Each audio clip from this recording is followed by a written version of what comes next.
Greetings shippers, welcome back, and it's time to take a look at a ship that for most is harmless fun, but it still managed to cause some ire. We're going to be taking a look at Ham Noir, or as some have been calling it, Noir Ham. But the consensus for most is that it is Ham Noir, so if you're looking for fan art or fics, then use that tag. You'll find more. This is the pairing between Spider-Ham and Spider-Man Noir, two different Spider-Men from across the multiverse. Before we get started, if you haven't already, please do follow on social media to stay up to date, know when we're streaming, and just come on over and chit chat about fandom. It's a good time, I swear. We've talked about a couple of Spider-Man ships on this channel before. We've talked about Spideypool more than once, and also about the now oft-forgotten SpideyTorch. So if you missed any of those, then you know the drill. Click the card or the links will be down below for all of your Spider-Man shipping needs. So with all of that said, let's take a look at the pairing, both friendship and romantic, of Ham Noir. First, some backstory. The genesis of this ship was the 2018 film Spider-Man Into the Spider-Verse, a film which played with the Marvel multiverse concept as it pertained to Spider-Man, though it was not a true adaptation of the 2014 comic story arc, though it does borrow heavily from the concept, particularly the Spider-Verse. Despite being a very loose adaptation, Spider-Man and Spider-Woman from that storyline did appear in the film, and Spider-Man Noir and Spider-Ham did feature in the original 2014 comic line, but not really together. They do briefly share some panels, but do not truly interact. Or for the small moments that they did have, people didn't really latch onto them. The two would have a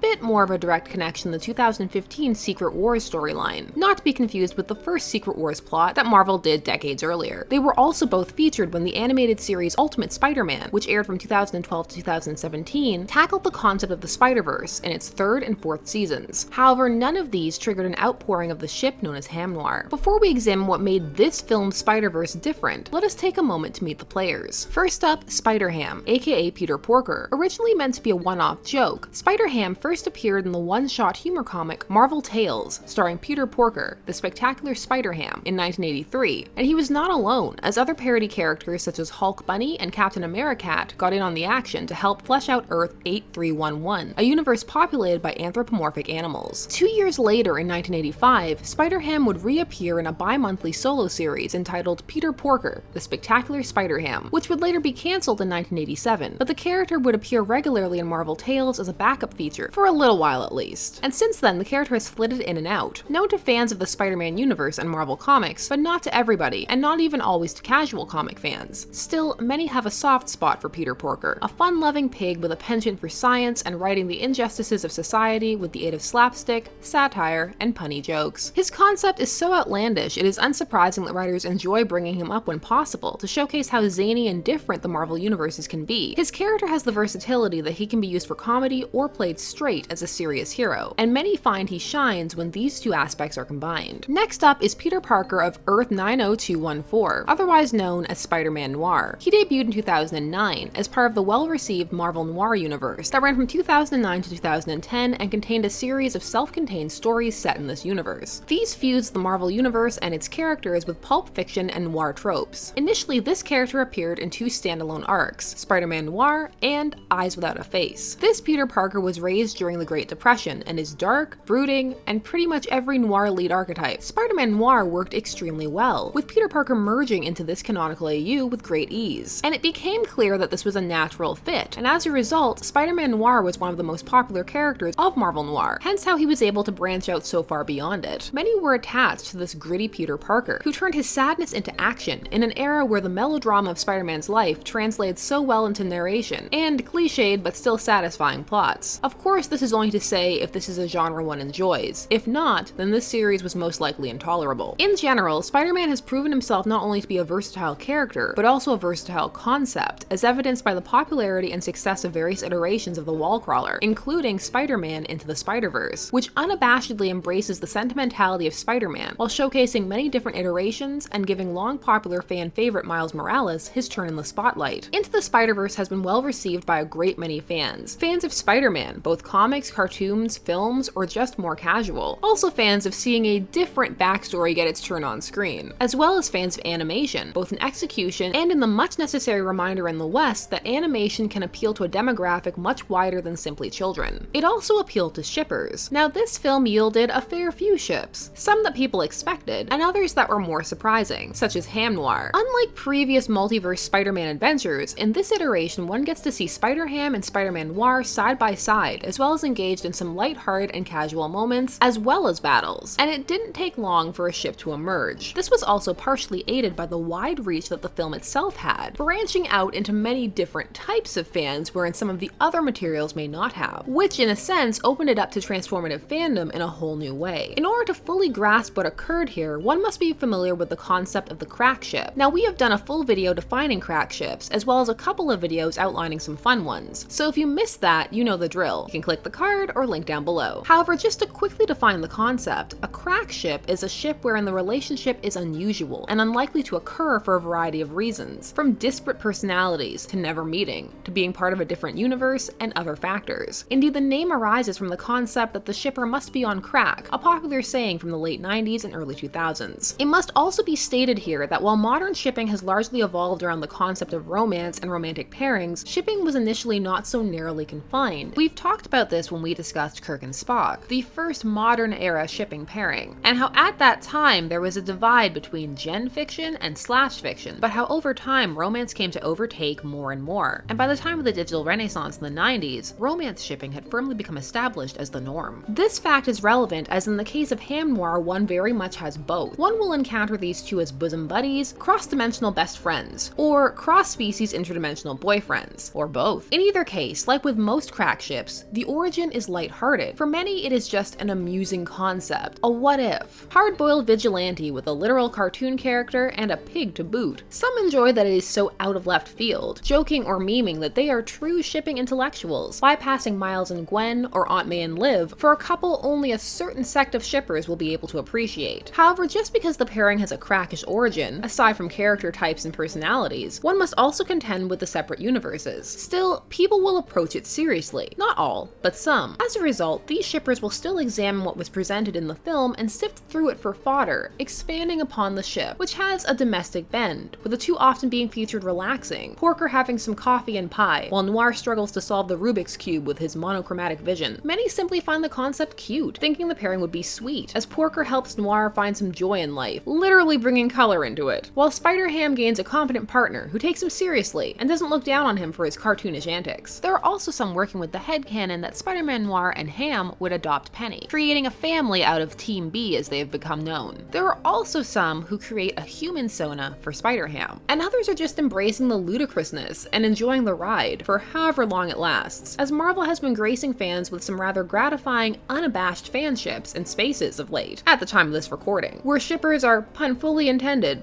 going ham. In general, some are just amused by how many ships Into the Spider-Verse is generated, when it purposely spent more time curating a family and friendship dynamic. There is also another factor, people who are enjoying the fact that some are bothered by this pairing, friendship or no, though those who are bothered are more so by the romantic aspect. So why exactly are there those who do not enjoy or even actively dislike Ham Noir? There are some who are unaware of the lighthearted nature of this ship, and believe people are taking it entirely seriously, and feel that this ship epitomizes all that is wrong with shippers, that they are incapable of taking part of any material without finding a way to fetishize and romanticize it, and that their fantasy lives are too active, some going so far as to say that this ship proves why fantasy is dangerous and must be policed. Though some agree to a milder degree, at this point many will note that this is a crack ship, and even if we're not, or if it is played more straight, so what? The intent of the pairing is well-meaning and to have fun, and that it is all about enjoying fandom, and seeing just how far fandom can go, playing with escapism and fantasy, which they would argue is very separate from reality, where no one need fear rampant pig and gritty near-detective romance. Others feel that these shippers are too aggressive and should respect that this ship makes them uncomfortable. Though again, shippers will argue that if one does not enjoy it, they should scroll on past, or block the tag, and take part in some other segment of fandom. Others are simply confused. They cannot follow the logic, do not see the humor or connection, and may be off-put by the romance, and so steer clear. However, there are some who are upset for another reason. There are some detractors, not many, but a few, who have deemed this ship as bestiality, and a celebration/normalization of the abuse of animals. Now for many, they feel that this indicates one is thinking about this pairing far too hard, as Ham Noir was not exactly a ship made to be critically analyzed or examined through a very serious lens. And again, some note the fantasy element, and that in general, people will play with cross-species or or cross-animation concepts in fandom. Ham Noir also has parallels drawn to Who Framed Roger Rabbit for this reason, as some feel that due to the pairing's makeup and tone, they match. Indeed, in general, the reaction to detractors from Ham Noir shippers can be summed up as, let us have our fun, and that the intent and context matter, and that Ham Noir exists very firmly inside of this moment, and it remains to be seen how long and far it can extend beyond it, if it will indeed be maintained at all. Only time will tell. Still, some have concerns, and feel that fandom needs to be examined more cautiously, and that people need to think about it more before entering it, and that they simply cannot do what they want. And some will go so far as to express their concerns about the people involved in these activities. As we always mention on this channel, ship and let's ship. Not everyone has to like every ship, but it can all be discussed respectfully, and in this case also possibly with a little bit of humor. For many Ham Noir shippers already have a sense of playfulness about themselves for shipping this in the first place. It must be noted that the pushback to this pairing is small, and most accept it for what it is, or at the very least, if it's not for them, simply steer clear. For most, it is a small fandom pairing and moment that exists very much for this time, and they are enjoying it while it lasts. Were you aware that people were shipping Ham Noir? If so, are you into it?